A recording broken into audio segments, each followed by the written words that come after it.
السلام علیکم ورحمۃ اللہ وبرکاتہ۔ رسول اللہ صلی اللہ علیہ وسلم کی زندگی کو جاننا کیوں ضروری ہے؟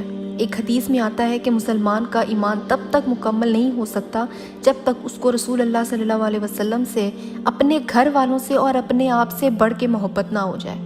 تو کسی ایسی شخصیت سے ہمیں محبت کیسی ہو سکتی ہے جس کو ہم جانتے بھی نہیں ہیں؟ رسول اللہ صلی اللہ علیہ وسلم کے بارے میں پڑھنے سے ایک تو مجھے رسول اللہ صلی اللہ علیہ وسلم سے محبت ہوگی، اور دوسرا رسول اللہ صلی اللہ علیہ وسلم کے کریٹر اللہ سبحانہ و تعالیٰ سے بھی محبت بڑھے گی۔ سیرہ پڑھنے سے ہمیں یہ پتہ چلے گا کہ اللہ نے رسول اللہ صلی اللہ علیہ وسلم کو رسول کیسے چنا اور ہمیں ان کی امت میں کیسے بنایا۔ ہم جب تک رسول اللہ کی زندگی کو نہیں پڑھیں گے تب تک ہمیں یہ پتہ نہیں چلے گا کہ کس سچویشن میں اللہ کے رسول نے کیسے ریئیکٹ کیا تھا اور کس موقع پر کون سی آیت نازل ہوئی تھی۔ یہ سب جب ہمیں پتہ ہی نہیں ہوگا تو بھلا ہم کیسے سنت پر عمل کر سکیں گے یا کس طرح سے رسول اللہ صلی اللہ علیہ وسلم سے محبت کا دعویٰ کر سکتے ہیں۔ سیرہ پڑھنے سے ہمیں رسول اللہ صلی اللہ علیہ وسلم کے صحابہ کرام سے بھی محبت ہوگی جنہوں نے اپنی زندگیاں اللہ کے لیے اور دین کے لیے قربان کر دیں۔ ان صحابہ کرام کے بارے میں جاننے کو ملے گا جنہوں نے رسول اللہ صلی اللہ علیہ وسلم کا پہلے دن سے ساتھ دیا اور ہمیشہ ہر حال میں رسول اللہ کے ساتھ ایک انتہائی مضبوط سہارا بن کے رہے۔ آج کل کے ہمارے سپر ہیروز یا تو وہ فٹ بال پلیئرز ہیں، کوئی ایکٹر ہے، کوئی کرکٹر ہے، کوئی سنگر ہے،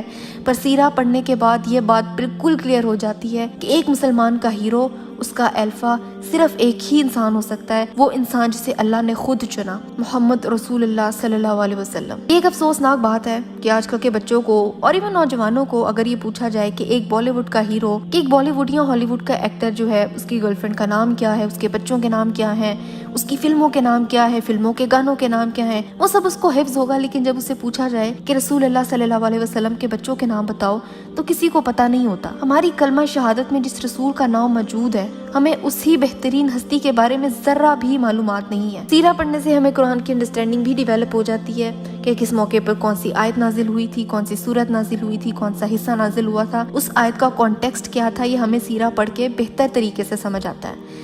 رسول اللہ صلی اللہ علیہ وسلم پڑھے لکھے نہیں تھے، یہ بات کسی کے لیے نہ خامی ہو سکتی ہے، پر رسول اللہ صلی اللہ علیہ وسلم کے لیے بات اتنی مضبوط دلیل تھی کہ ایک ایسا انسان جو پڑھا لکھا نہیں ہے، جو پڑھنا لکھنا نہیں جانتا، وہ قرآن جیسی کتاب خود کیسے بنا سکتا ہے۔ رسول اللہ صلی اللہ علیہ وسلم کے بارے میں نریشنز ملتی ہیں کہ اللہ نے ان کو ایسے تخلیق کیا تھا جیسے کوئی انسان خود کو تخلیق کرنا چاہتا ہو، وہ بالکل ویسے ہی تھے۔ رسول اللہ صلی اللہ علیہ وسلم اس باوقار شخصیت اور نرم لہجے کے مالک تھے کہ جو بھی ان سے بات کرتا تھا، ان سے ملتا تھا، اس کو فوراً رسول اللہ صلی اللہ علیہ وسلم سے عشق ہو جاتا تھا۔ اسی وجہ سے کفار یہ کہا کرتے تھے کہ محمد سے دور رہو، وہ جادوگر ہے۔ بھلا رسول اللہ صلی اللہ علیہ وسلم نعوذ باللہ کوئی کرتب تو نہیں کرتے تھے؟ جیسے موسیٰ علیہ السلام کے سامنے جادوگروں نے رسیوں کو کرتب کر کے دکھائے تھے، تو پھر رسول اللہ صلی اللہ علیہ وسلم کو جادوگر کیوں کہا جاتا تھا؟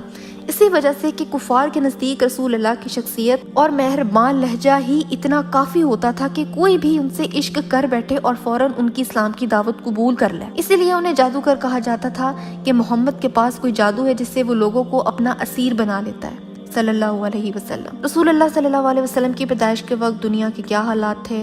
رومن امپائر تھی جو ایشیا، سیریا، فلسطین، مصر، نارتھ افریقہ، استنبول تک پھیلی ہوئی تھی۔ قرآن میں ایک پوری سورت رومن امپائر کے نام پر موجود ہے، سورہ نمبر 30، سورہ الروم۔ ان کے علاوہ پرشینز تھے جو آج کا ایران ہے۔ زیادہ تر پرشینز آگ کی پرستش کرتے تھے، وہ اپنی عورتوں پر بہت ظلم کیا کرتے تھے، کچھ ان میں سے بتوں کی بھی پوجا کرتے تھے اور کچھ تو دوسرے انسانوں کی بھی عبادت کرتے تھے، اور بہت سارے ایسے لوگ تھے جو کنفیوزڈ تھے۔ اگر رومنز کو دیکھا جائے، جب کرسچینٹی پھیلنا شروع ہوئی تو ہر وہ بادشاہ جو آتا تھا وہ بائبل میں چینجنگ کرتا تھا اور بہت فخر سے بتایا کرتا تھا کہ فلانی بائبل فلانے کنگ کا ورژن ہے، اور یہی کرتے کرتے آج دنیا میں بائبل کی 36 مختلف اقسام ہیں اور اپنی اصل حالت میں کوئی بھی موجود نہیں ہے۔ ایسے ہی جب کوئی کنگ اپنی مرضی کے مطابق بائبل میں تبدیلی لاتا اور ایسے ہی کرتے کرتے انہوں نے حضرت عیسیٰ علیہ السلام کو خدا کا نعوذ باللہ بیٹا بنا دیا، انہوں نے حضرت عیسیٰ کو ٹرینٹی کا حصہ بنا دیا۔ اسی طرح کرسچنز کے درمیان کی تفریق ہو گئی اور ایک فرقہ دوسرے فرقے سے لڑنے لگا۔ کوئی اس حق میں تھا کہ عیسیٰ علیہ السلام ٹرینٹی کا حصہ ہیں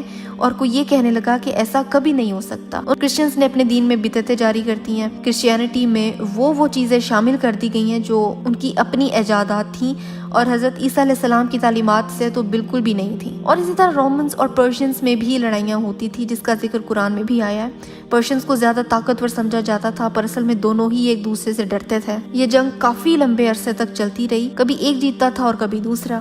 ان کے علاوہ انڈین سب کانٹیننٹ تھا جن میں ہندو اور بدھسٹ شامل تھے، اور پھر مکہ میں کون لوگ موجود تھے؟ مکہ میں بت پرست لوگ تھے، وہ لوگ جو اپنے ہاتھوں سے بنائے ہوئے بتوں کی عبادت کرتے تھے، توہم پرستی پر یقین رکھتے تھے، وہ جوتشیوں کے پاس جا کے اپنے مستقبل کا حال پتہ کرتے تھے، اور ان سب کے بارے میں اگلی ویڈیوز میں ہم ڈیٹیل سے ڈسکس کریں گے کہ مکہ کے حالات کیسے تھے، رسول اللہ صلی اللہ علیہ وسلم کی پیدائش سے پہلے اور بعد میں مکہ کے لوگ کس جاہلیت میں زندگی گزارے تھے۔ آج کی ویڈیو صرف ایک انٹروڈکشن تھا، صحیح والی ڈیٹیلڈ سیرہ ہم اگلی ویڈیو سے شروع کریں گے، تو پھر ہم ملتے ہیں اگلی ویڈیو میں۔